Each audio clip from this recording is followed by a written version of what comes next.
네, 로마서를 여러분들이 쭉 묵상해 나가는 가운데 굉장히 좀 어렵게 느낄 수 있는 부분이 물론 전체적으로도 쉽지 않습니다만은 특별히 9장에서 11장까지 나오는 내용입니다. 그래서 많은 분들이 이 부분을 아마 묵상해 나가시면서 도대체 지금 무슨 말씀을 하려는 건가 이제 이런 좀 의아함을 가질 수도 있을 것 같습니다. 특별히 로마서 9장에서 11장까지 이 세 장에 걸쳐서 바울 사도는 자기와 동족인 민족 이스라엘에 대한 고민을 지금 하고 있습니다. 9장 맨 앞부분에 보면 뭐 이런 얘기까지 해요. 내가 3절에 보니까 나의 형제 곧 고륙의 친척을 위하여 내 자신이 저주를 받아 그리스도에게서 끊어질지라도 원하는 바로다 그랬습니다. 그러니까 이건 뭐 대단한 얘기죠. 내가 저주를 받아서 지옥에 간다 할지라도 만약에 내가 그렇게 함으로써 나의 동족 이스라엘을 구원할 수 있다면 그것이 내가 원하는 바다. 이제 여기에 대해서 그 앞부분에 보면 내 양심이 성령 안에서 나와 더불어 증거한다. 그러니까 얼마나 이 마음이 진실하면 이렇게까지 얘기를 했을까. 정말 진실하게 간곡하게 원하는 바가 이스라엘 백성들이 구원을 얻는 것이다. 이렇게 이제 얘기를 합니다. 오늘 본문 10절에도 그 얘기가 나오죠. 형제들아 내 마음에 원하는 10장 1절에 죄송합니다. 형제들아 내 마음에 원하는 바와 하나님께 구하는 바는 이스라엘을 위함이니 곧 그들로 구원을 받게 함이라. 그러니까 마음에 원하고 뿐만 아니라 바울은 이것을 하나님께 기도했다라는 거죠. 내 동족 내 민족 이스라엘이 나와 같이 구원을 받게 해주십시오.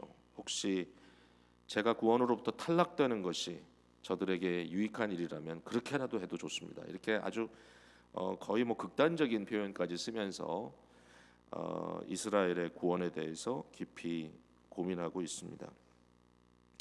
로마서를 쓰고 있는데 왜 이렇게 이스라엘에 집중하고 있을까? 이런 질문을 할 수 있지 않겠어요? 도대체 이 정황이 어떤데 이처럼 이스라엘에 대한 구원에 대해서 고민하고 있을까? 몇 가지로 생각할 수 있는데요. 하나는 이 로마서를 지금 받고 있는 로마 신앙 공동체의 특성이 있습니다. 여기에는 유대인들은 좀 소수고 도리어 이방인들이 좀 다수로 모여 있는 그런 공동체인데요. 왜 유대인들이 소수가 됐냐면은 이들이 처음에 아마 교회를 형성할 때는 유대인이 더 많았을 것 같아요. 근데 그 유대인들을 로마로부터 추방시키는 그러한 황제의 칙령이 내렸습니다. 그래서 많은 유대인들이 로마로부터 쫓겨나가야만 했기 때문에 남아 있는 유대인들도 굉장히 불안한 상태에서 지금 로마에 있었을 것이다. 우리가 이렇게 볼 수 있고요. 그러므로 이제 뒷부분에 가 보면 강자와 약자를 비교하는 그런 이야기를 바울이 하고 있는데 여기에 약자는 분명히 유대인들입니다. 그러니까 바울이 도리어 유대인들을 신앙의 약자로 보고 이방인들을 강자로 봐서 강자인 이방인들이 유대인들에게 좀 살살하라고 이렇게 말하는 내용까지 나오고 있고요. 또 한 가지는 지금 이 순간에 바울은 예루살렘으로 향하고 있다는 걸 우리가 알 수 있습니다. 15장 25절 한 절을 제가 읽어볼게요. 그러나 이제는 내가 성도를 섬기는 일로 예루살렘에 가노니 뭐 여기까지만 읽어도 될 것 같아요. 지금 이제 로마서를 쓰고 있는 이 순간이 언제냐? 이게 사도행전과 이렇게 맞물려서 보면 3차 전도 여행을 마치고 그가 마게도니아와 아가야 사람들이 예루살렘에 있는 성도들을 위하여 한 구제의 헌금을 손에 들고 예루살렘으로 가는 겁니다. 사람들은 이렇게 질문을 했어요. 왜 당신이 가야 되냐? 뭐 다른 사람을 보내든지 당신은 너무 프로파일이 하이해서 지금 가면 지금 예루살렘에 있는 유대인들이 당신에 대해서 굉장히 썽이 나 있으니까 당신이 곳곳에 다니면서 모세 율법 지키지 않아도 된다. 물론 오해였죠. 여러 가지가 이제 오해가 많고 저들이 잘못 이해한 게 많았지만 그러나 바울이 지금 그의 생명이 위협을 받고 있는 상황이 되기 때문에 예루살렘을 가지 마라. 이렇게 얘기를 하는데도 바울은 자기가 이방인들의 헌금을 가지고 예루살렘에 가는 것이 구약 예언의 성취라고 그는 굳게 믿었어요. 그리고 내가 그들에게 가야 된다. 나의 동족에게 정말 애절한 마음으로, 간절한 마음으로 이스라엘 동족을 위하여 예루살렘으로 가고 있는 이 바울의 심정이 여기에 등장하고 있는 겁니다. 다시 여러분께 말씀을 드리지만 성경을 읽을 때 무슨 백과사전 읽듯이 읽으면 재미가 없고요. 이렇게 로마서도 굉장히 아주 애틋한 사연들이 담겨져 있는 이 개인의 편지인 거죠. 개인이 물론 공동체에게 보낸 거지만 이 안에는 자기의 어떤 형편과 생각들이 담겨져 있다는 걸 기억하면 하나님께서 사람들 속에 이렇게 역사하는구나, 이제 이걸 좀 알 수가 있어요. 우리도 어떨 때 보면 어떤 일에 대해서 굉장히 깊은 그런 막 감정적인 어떤 그 생각들을 갖고 있는 때가 있어요. 근데 중요한 건 뭐냐면은 이 모든 것이 하나님과의 관계에서 하나님의 생각과 연결되어서 고민되는 것이 너무 중요하다라는 거예요. 그러니까 이 바울의 민족 사랑은 단순히 어떤 자기의 의의가 아니라 하나님 앞에서 이걸 도대체 어떻게 해야 되는가, 이걸 어떻게 이해해야 되는가, 그런 고민을 하고 있는 거죠. 그러니까 그게 얼마나 귀한지 몰라요. 여러분들이 여러 가지 면에서 그렇게 생각할 수 있을 거예요. 신앙생활은 신앙생활이고 저거는 저거고, 내가 가지고 있는 스트러글 있죠. 사람들과의 관계에서 사랑일 수도 있고 미움일 수도 있고, 또 어떤 집단 속에서 있는 어떤 경험일 수도 있고, 또 우리 한국 분들은 워낙 민족에 대한 또 애가 강하니까 이런 여러 가지 고민, 뭐 좌파 우파도 있고 이런 여러 가지 고민 속에 그냥 내 열정, 나의 의, 그냥 저 사람들은 다 죽여야 돼 이러지 말고 마음속에 하나님께서 과연 뭘 원하시나, 이런 고민을, 물론 정답을 우리가 쉽게 얻지 못하더라도 이 정도의 마음의 여유를 가지고 기도할 수 있는 여러분들이 되었으면 좋겠습니다. 여기에 이제 바울이 고민하는 문제는 이겁니다. 왜 대다수의 이스라엘이 이처럼 복음을 외면하고 있을까? 왜 저들에게 이 구약의 언약이 있고, 저들은 언약 백성이잖아요. 그리고 심지어는 예수님도 육체적으로는 유대인으로 오셨는데 왜 저들이 이처럼 복음을, 예수 그리스도를 거부할 수 있을까? 여기에 대한 심각한 질문을 하는 거예요. 무엇이 저들의 눈을 멀게 하고 있는가? 지금 무엇이 저들의 눈을 멀게 하고 있는가? 여기에 대해서 남의 얘기처럼 우리가 하진 않았으면 좋겠어요. 오늘 이 말씀을 대하면서 이건 유대인들 문제다, 이렇게 보시면 우리 할 말이 없죠, 그죠?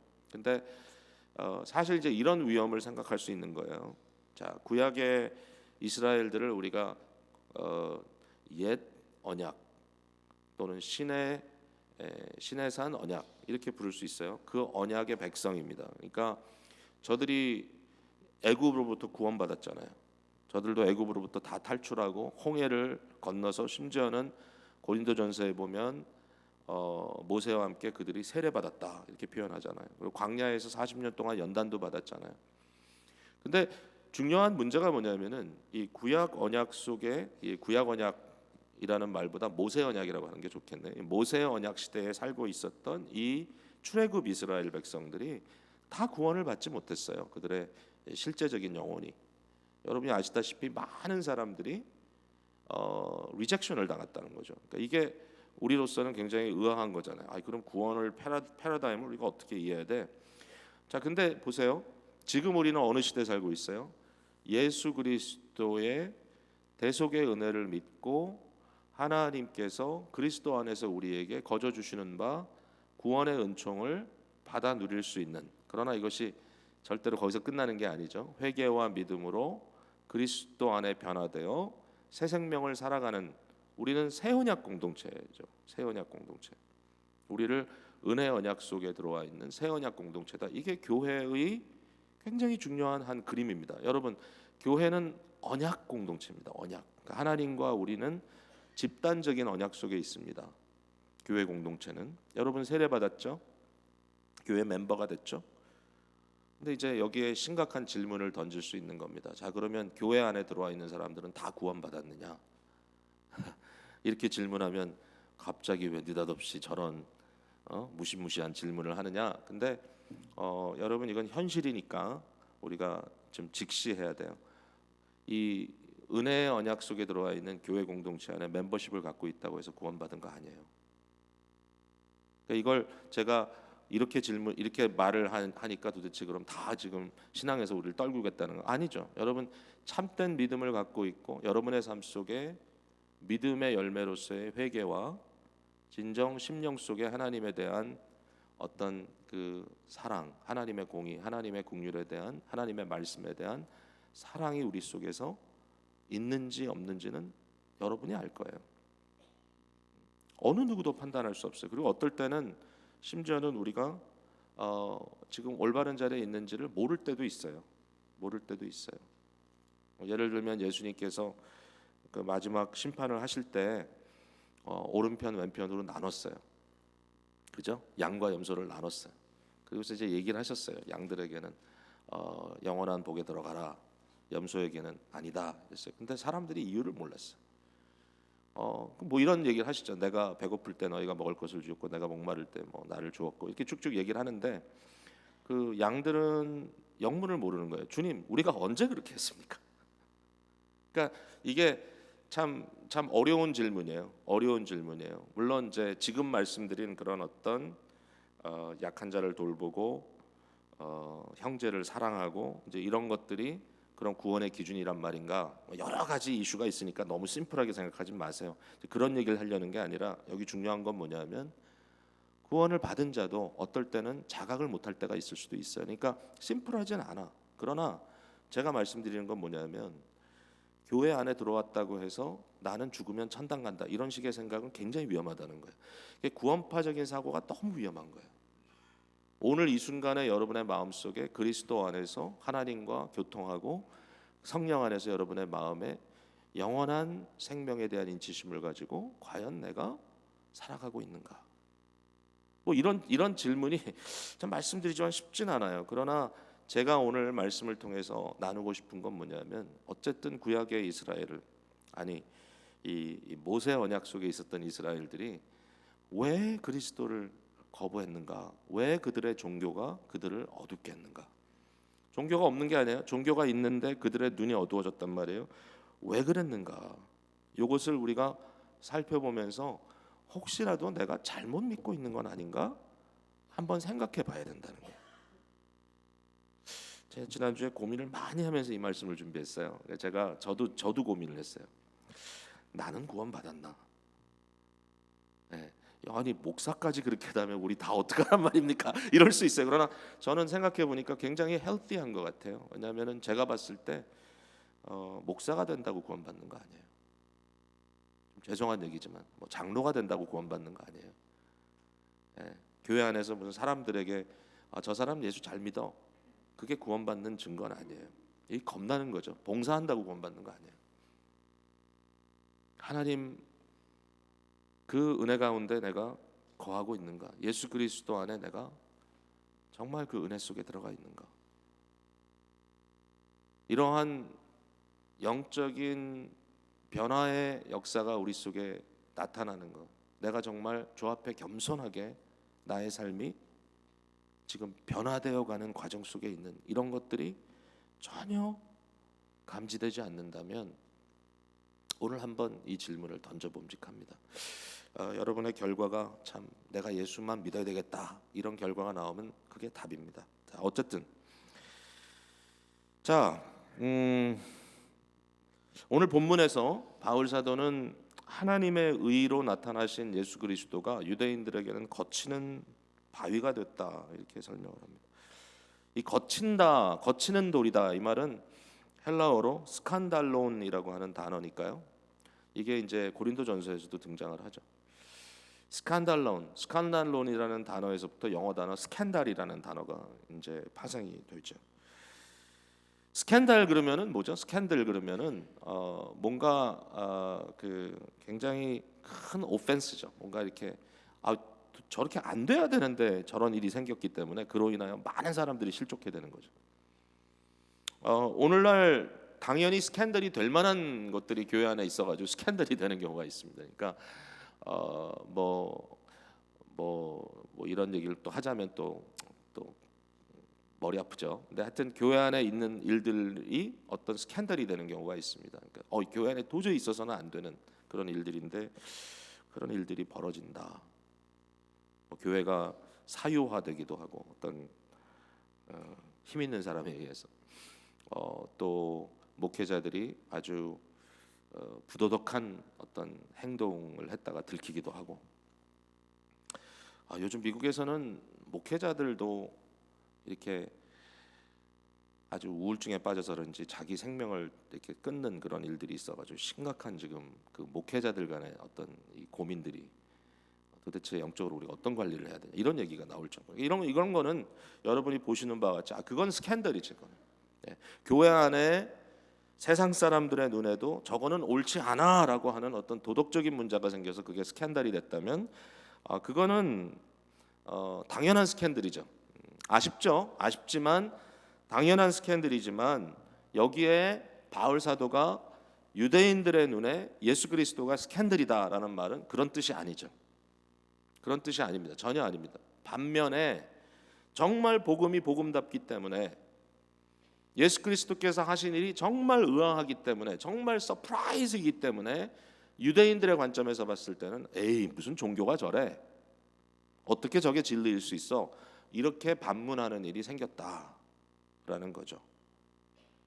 하나님이 인간이 되셔서 이 땅에 오셔서 율법의 모든 의를 이루시고 그가 도리어 동시에 우리의 모든 죄값을 지시고 십자가의 대속으로 돌아가셔서 저주받은 자가 되었다. 이런 포뮬라가 유대인들의 마음속에는 도저히 들어오지 않는 이슈인 거죠. 어떻게 그럴 수가 있어? 이게 말이 안 되는데. Scandal of the gospel. 복음의 스캔들이라는 말이 있을 수 있어요. 자, 오늘 본문만 가지고 한번 생각해 볼게요. 그러면 유대인들에게 그리스도는 왜 스캔들이 되었나? 여기 세 가지를 우리가 볼 수 있는데요. 본문에 나오는 단어들이에요. 하나는 그들의 행위, 그 다음에 두 번째는 그들의 열심, 그리고 세 번째는 그들의 의. 이 세 가지 단어가 오늘 본문에 나타나요. 자, 첫 번째는 그들의 행위입니다. 자기 행위들. 그들이 믿음을 의지하지 않고 자신의 율법의 행위를 의지했기 때문에 저들은 예수 그리스도를 올바로 받아들일 수가 없었다는 얘기입니다. 일반적인 종교 이치는 이겁니다. 율법을 나름대로 열심히 지키는 사람이 잘한 거지. 열심히 율법을 지키고 일단 율법은 물론 이제 우리가 이것도 역시 단순하지 않아서 거기에는 도덕률과 어떤 예식법과 그다음에 사회법이 있으니까 어떤 시대에 따라서 율법의 적용이 좀 다를 수는 있는데 어쨌든 모세 언약 속에 있는 유대인들의 입장에서는 율법은 구약의 이 성경입니다. 모세오경. 여기에 나타난 율법의 가르침을 유대인들로서 모든 예식까지 포함해서 그죠? 음식을 어떻게 먹느냐, 어떤 절기를 지키느냐, 뭐 이런 여러 가지 할례 받느냐 이런 것까지 포함해서 자기네들이 율법을 잘 지킴으로써 더 나은 사람이 된다라고 그들은 믿었고 그것이 저들에게는 종교인 겁니다. 어떻게 보면 당연하죠. 많은 사람들이 교회 나가면 어떻게 되죠? 교회 나가면 좋은 사람이 된다더라. 좀 더 의식 있는 사람이 되고 조금 더 보면은 품위가 있어지고. 그러니까 어떤 분들은 그래요. 나는 교회 안 나가요. 왜? 아직도 당신 교회 나가요? 왜? 그렇게 품위 없는 집단에 가가지고 뭘 하겠다고. 자, 교회가 품위 없는 거는 절대로 잘한 짓은 아닙니다. 교회가 품위가 있어야 됩니다. 질서가 있어야 되고 고린도 교회를 향해서 바울 사도가 모든 일을 질서 있게 품위 있게 하라 이렇게 얘기를 합니다. 그러니까 너무 좋은 일인데 문제는 뭐냐면은 이 유대인들은 자기의 행위를 신뢰할 수 있었다고 생각하는 거예요. 근데 이것은 큰 오해인 거죠. 그러니까 예수 그리스도의 관점에서 봤을 때는 율법의 의미가 확 바뀝니다. 자, 보세요. 율법에는 저들이 율법을 지키는 데는 두 가지의 문제가 있습니다. 첫 번째 문제는 뭐냐면은 저들이 율법을 다 지킨다고 해도요 절대로 다 지킬 수가 없습니다. 인간의 약함과 인간의 악함 때문에 도저히 율법을 다 지킬 수가 없습니다. 양적으로 율법은 다 지켜지지가 않습니다. 지킨다고 해도 어느 하나를 브레이크했을 때 다 브레이크했다 그랬습니다. 예수님도 십계명에 대해서 그렇게 얘기하죠. 10가지 계명이 있습니다. 이것은 물론 브레이크하라고 주신 거 아닙니다. 율법은 우리에게도 예수 그리스도를 닮아 하나님의 성품을 닮아 살아가는 너무나 좋은 표준이고 규범입니다. 이걸 우리가 마음으로 사랑해야 합니다. 자, 그럼에도 불구하고 10가지가 있는데 그 중에 하나를 만약에 우리가 지키지 않았다면 다 범한 것이다 그랬습니다. 왜냐하면 사실은 십계명을요 10가지에 완전히 색다른 것으로 볼 필요가 없어요. 하나야 하나, 원인데 어느 관점에서 보느냐. 예를 들면 탐하지 말라라고 했죠. 탐심 굉장히 심각한 얘기죠. 그러면 탐하지 말라는 완전히 별도의 계명입니까? 아니죠. 도덕질을 왜 합니까? 탐하니까 하지. 간음을 왜 합니까? 탐하니까 하지. 무슨 얘기인지 아시겠어요? 우상 숭배 왜 합니까? 마음에 탐심이 있으니까 하는 거죠. 내 앞에 다른 신을 내게 두지 말라. 그 하나의 계명인가요? 아니요. 그 안에 다 포함됩니다. 왜냐하면은 하나님 한 분만을 절대적으로 신뢰하고 따라간다면 다른 계명들은 자연스럽게 따라가는 거죠. 그러니까 이것을 절대로 분리해서 나는 10개 중에 9개 지켰으니까 나는 괜찮아. 안 된다는 겁니다. 그 하나 속에 다 들어가 있는 거예요. 그러니까 양적으로 율법을 다 지킬 수가 없어요. 그다음에 두 번째, 율법의 행위를 따라서는 흉내를 낼 수는 있지만 그 율법은 결국은 행위, 겉의 모습만을 나타내는 것이 아니라 마음의 문제거든요. 율법의 집중이 뭡니까? 율법의 핵심이 마음에 가장 율법을 정리해서 집중해서 들어가면 뭐가 되죠? 도덕률의 중심 속에 들어가면 뭐가 되죠? 마음과 뜻과 정성을 다하여 내 하나님 여호와를 사랑하라. 아니 그게 마음의 문제지 겉의 문제입니까? 예? 겉으로 뭐 내가 뭐 한다고 해가지고 하나님을 마음으로 몸으로 모든 걸 다해 사랑하는 건가요? 아니죠. 내 이웃을 내 몸과 같이 사랑하라. 내 이웃 사랑하라. 아니 뭐 필요할 때 돈 좀 던져주고 구제하고 먹다 남은 것도 좀 나누고. 예? 집에서 입다가 못 입는 거 여러분 왜 집에 쌓아놨어요? 저희 보면 도네이션 하는데 얼마든지 있는데 좀 갖다 주고 내가 오늘 좋은 일 했다.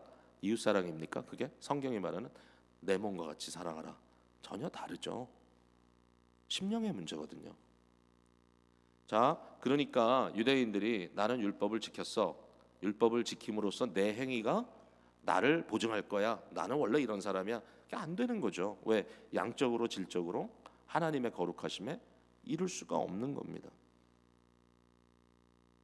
자, 오늘 내용을 좀 정리는 해야 되겠는데 이게 한번 이렇게 그냥 이 부분을 결말을 내보죠. 4절에 보세요. 4절에 그리스도는 모든 믿는 자에게 의를 이루기 위하여 율법의 마침이 되시니라. 율법의 마침이라는 것은 율법에 대한 완성이라는 뜻입니다. 예수 그리스도는 유일하게 그리스도만이 모든 율법을 지키시고 그 율법을 중심으로부터 지켜내신 유일한 의인입니다. 세상 어느 누구도 없습니다. 예수님 밖에는 그 일을 이루신 자가 없습니다. 그러니까 어떻게 해야 되죠? 우리는 그 예수님을 전적으로 믿고 의지해야 됩니다.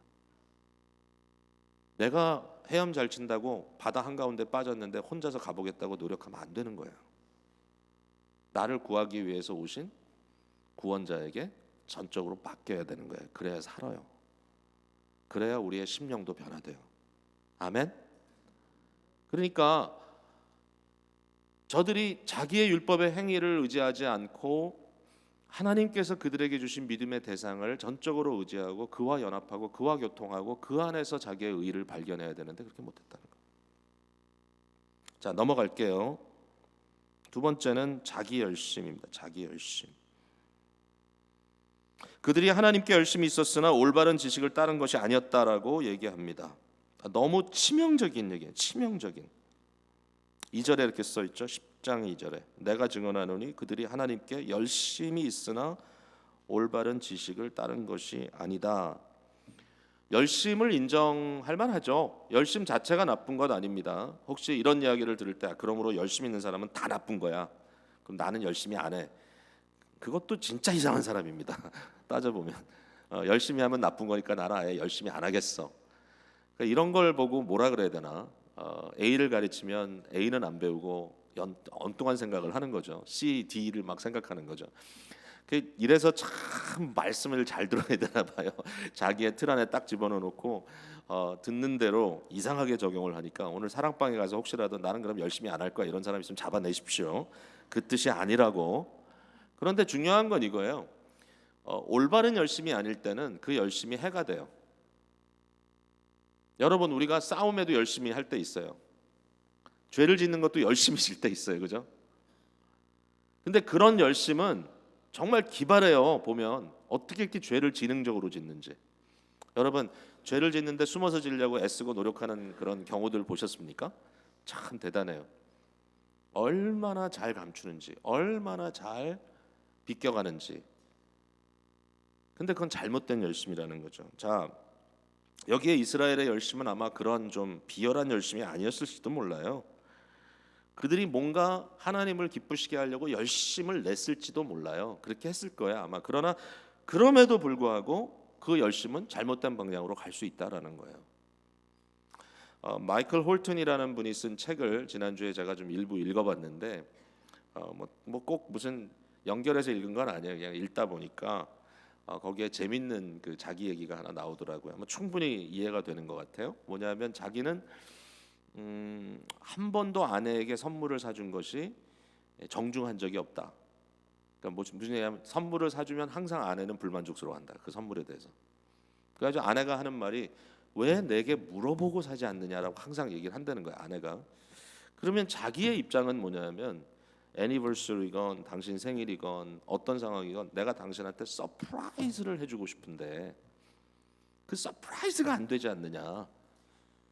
아내 입장에서 뭐냐면 이 남편이 너무 감이 없기 때문에 서프라이즈를 해줘도 자기는 전혀 기쁘지 않다는 거예요. 왜? 엉뚱한 서프라이즈를 하니까. 여러분 이게 이해가 됩니까? 저는 조금 이해가 되거든요.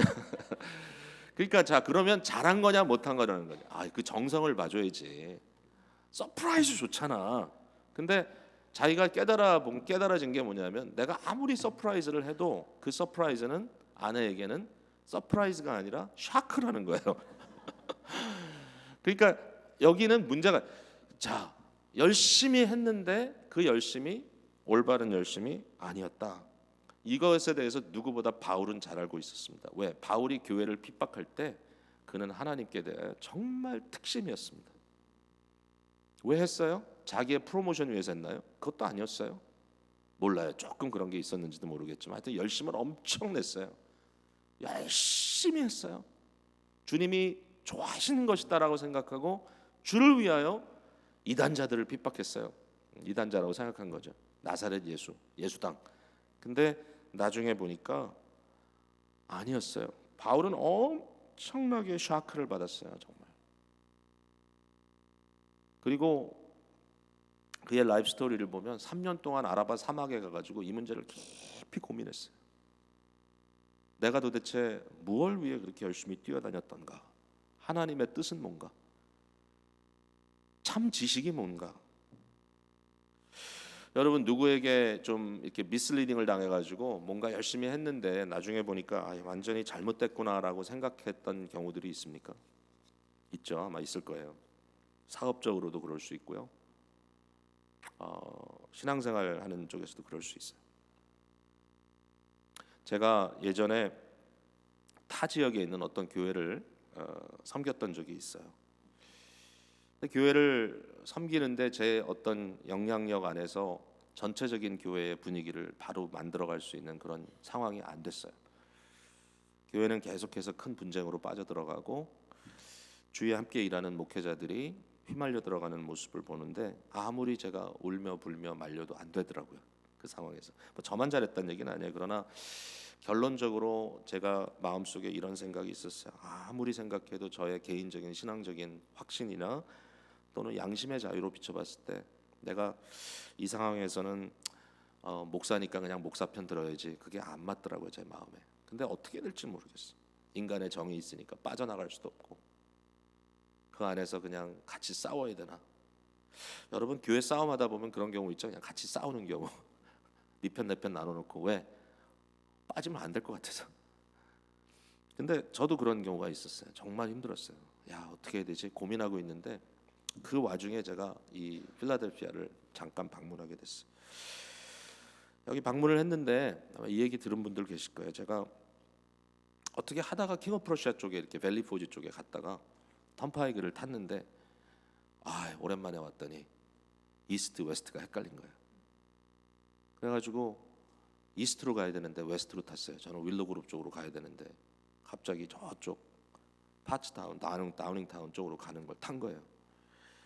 저는 캘리포니아 살다 왔거든요. 그 당시에 몇 년 동안. 그러니까 뭐 가다가 1, 2마일 있다 빠지면 되겠지. 그래서 열심히 가는데 그 다음 엑싯이 15마일 있는 거예요. 지금은 그 중간에 이렇게 그 이집에서 나가는 게 하나 생겼더라고요. 최근에. 근데 그때는 밸리폴즈에서 타면 그 다음 엑싯 빠지는 게 15마일이었어요. 제가 속으로 계산한 거예요. 15마일이면 60마일 이상 달려도 15분. 갔다가 돌아오면 30분.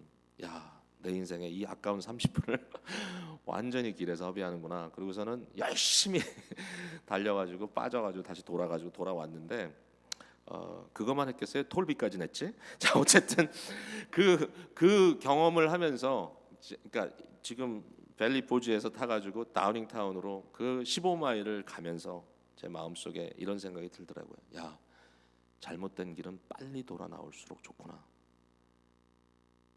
그러니까 하나님의 음성이라고 듣고 그 문제를 그 다음에 가서 해결했어요. 여러분 수학 문제를 풀 때도요, 좀 이상하잖아요. 이게 아닌 것 같아. 그러면 계속 앞으로만 가면은 문제는 계속 꼬입니다. 왜? 오는 과정에 어디 오류가 났거든요. 그럼 어떻게 되죠? 돌아가서 다시 다 스텝을 체크해가지고 틀린 걸 고치고 다시 가야 됩니다. 근데 신앙에도 그럴 수 있다라는 거예요. 내 열심, 그냥 무조건 열심히 달려보면 되겠지. 뭔가 죽어라 달려보면 주님이 내 정성이라도 봐주겠지. 근데 여러분 어떡하죠? 여러분의 열심이 혹시라도 하나님의 마음을 아프게 하고 사람들을 상하게 하는 일이라면 이렇게 열심히 하셨죠? 열심 자체가 문제가 되는 건 아니에요. 제가 말씀드리지만, 그러나 반드시 나의 열심을 체크해 봐야 돼요. 과연 이것이 하나님의 말씀에 바로 서 있는 것인가? 자기 성격에 못 이겨서 무조건 충동적으로라도 열심히 달려가는 사람들이 있는데, 그런 열심히 있는 사람들이 사실 그룹을 살리기도 해요. 왜냐하면 열심 없는 사람도 너무 많기 때문에. 그러나 그 열심이 과연 하나님을 영화롭게 하고 이웃을 살리는 열심인지, 예수 그리스도가 나의 삶을 통하여 드러나는 열심인지, 아니면 그리스도는 도리어 눌러지고 결국은 앞에서 말한 것처럼 나의 자랑만을 늘어놓는 열심인지, 나는 옳은 열심인지 생각해 봐야 되겠죠. 자, 이게 이제 두 번째. 마지막 세 번째는 다 연결되는 얘기죠. 자기의 의입니다. 자기의 의. 10장 3절에 하나님의 의를 모르고 자기 의를 세우려고 힘써 하나님의 의에 복종하지 아니하였다.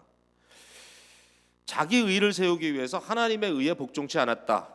하나님의 의는 뭡니까? 하나님의 구원 계획입니다. 하나님의 구원의 언약입니다. 예수 그리스도를 통하여 세상을 구원해 내시고자 하시는 하나님의 계획이고, 이 무궁무한한 지혜 속에 우리는 엄청난 보화를 보는 겁니다. 주님이 옳습니다. 제가 로마서 처음 설교하면서 얘기했죠. 주님이 옳습니다. 하나님이 맞습니다. 이게 하나님의 의입니다. 하나님이 옳은 겁니다. 어떤 상황에서도 하나님이 옳아요. 그런데 자꾸 자기의 의를 나타내기 위해서 하나님의 의를 깎아내립니다. 아니면 그 밑에 복종하지 않습니다. 칼빈이 말하기를 이런 얘기한 내용을 제가 지난주에 좀 읽어봤는데, 기독교의 크리스천 라이프의 핵심은 뭐냐, 핵심 원리가 뭐냐라고 했을 때 그는 그것을 self denial, 자기를 부인하는 것이다라고 말씀하셨습니다.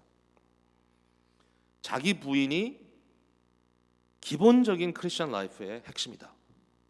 왜냐하면 죄의 본질은 자기 부인을 하지 않고 자기 중심적으로 가는 것이기 때문이죠.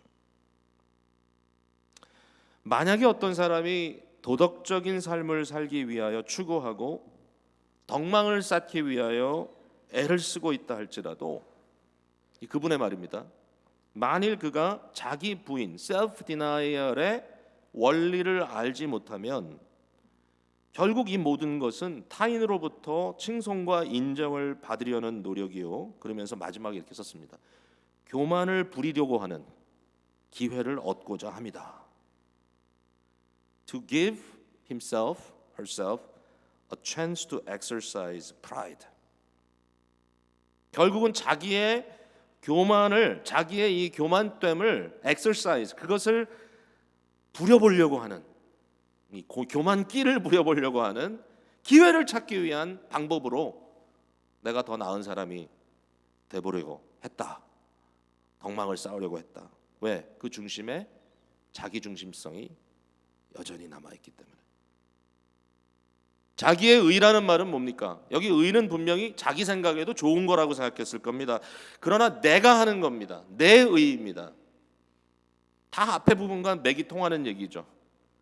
율법의 행위, 그것이 어떤 의미를 갖고 있는지, 예수 그리스도 안에 들어가서 마음의 할례를 받고, 심지어는 모세가 신명기 30장에 약속의 예언을 한 것처럼 저들이 하나님만을 의지하고 자기 자신의 욕망을 내려놨어야 되는데, 그렇죠?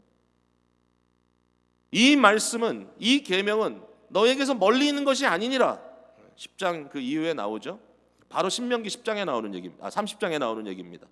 하늘 위에 있다 하지 마라. 바다 가운데 있다고 하지 마라. 이 말씀이 어디에 있느냐? 너희 입술에 있고 너희의 마음에 있다. 이것이 약속입니다. 약속. 새로운 세대가 도래합니다. 언약의 세대가. 이스라엘은 그것을 율법의 한 부분으로 그들이 들었습니다. 모세를 통해 들었지만 받지 않습니다. 왜 받지 않느냐? 하나님의 의에 순종치 않습니다. 하나님의 약속보다는 내가 얼마나 많은 것을 해냈는지 업적에 대해서 관심이 많고, 그거 내어버리면 다 끝나니까. 왜 예수를 못 믿어요? 자기를 내려놔야 되니까. 그런 예수는 안 믿겠다. 나도 인정받고 예수도 믿고 그럼 모르겠다. 자, 오늘 심각한 질문을 우리가 한번 던져야 합니다. 내가 무엇을 믿고 있느냐? 오늘 이 순간에 내가 과연 교회 공동체 안에 들어와서 언약 공동체 속에 들어와 있는데, 내가 은혜요, 은혜로다, 주의 은혜, 이 모든 것이 은혜다라고 얘기하는데, 이 아침에 이 순간에 여러분 마음속에 내가 뭘 지금 믿고 있는가? 무엇 때문에 이 자리에 와 있는가? 여러분 하나님을 전적으로 의지하십니까? 예수 그리스도의 의만이 나를 살릴 수 있는 유일한 키라고 하는 것을 여러분 받아들이십니까? 그냥 의식적으로만, 머리로만이 아니라 그것이 여러분의 삶의 중심에 들어가 계십니까? 그건 무슨 얘기예요? 누구든지 나를 따라오려거든 너 자신을 부인하고 날마다 자기 십자가를 지고 나를 따르라. 예수 믿는다는 게 뭐죠? 나로부터 돌아서서 예수님께만 온전히 나아가는 겁니다. 예수님만, 예수님의 순종이 나의 유일한 의의 근거가 되고, 또 예수님의 이 은혜만이, 그의 성령의 역사만이 나를 진정 변화시킬 수 있다. 의롭게 칭함받는 것과 거룩히 성화되는 것, 모든 것이 다 예수 그리스도 안에 있다. 그리스도만 의지합니다. 내 자신 중심적으로 나의 신앙을 쌓아가는 것이 아니라, 내 업적을 쌓아가는 것이 아니라, 날마다 자신을 비워내고 내 안에 그리스도가 채워지기를 원합니다. 기독교는 다른 종교하고 다릅니다. 다른 종교는 자기의 덕을 쌓아가고 자기 업적을 쌓아가서 결국 그걸 인정받는 게 다른 종교입니다. 그러나 기독교는 시간이 지나면 지날수록 내 스스로 할 수 없는 것을 더 깊이 깨닫고 예수 그리스도 한 분만 나의 삶의 생명의 근원으로 삼는 것입니다. 근데 이런 사람들이 진정 하나님을 사랑하고 성도를 섬기는 일을 감당할 수 있습니다. 궁극적으로. 왜? 하나님께서 우리를 들어쓰시기 때문에. 오늘도 이 말씀 속에 다시 한번 자기를 돌아보는 귀한 시간이 되기를 바랍니다. 기도하겠습니다.